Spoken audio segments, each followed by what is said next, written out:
ഖുതുബ കഴിഞ്ഞ് റസൂല് ഇറങ്ങി, ഖൽബ് പിടഞ്ഞ സ്വഹാബും വഴങ്ങി, നഹല പുണർന്നു മാറിലൊതുങ്ങി.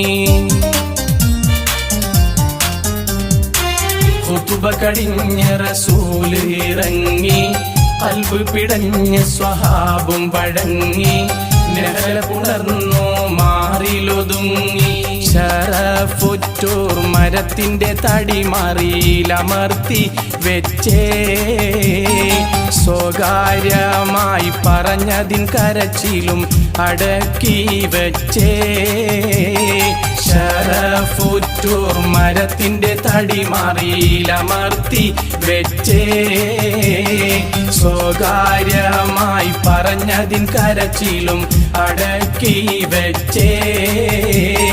ഒരു നാളിൽ മദീനത്തെ മസ്ജിദ്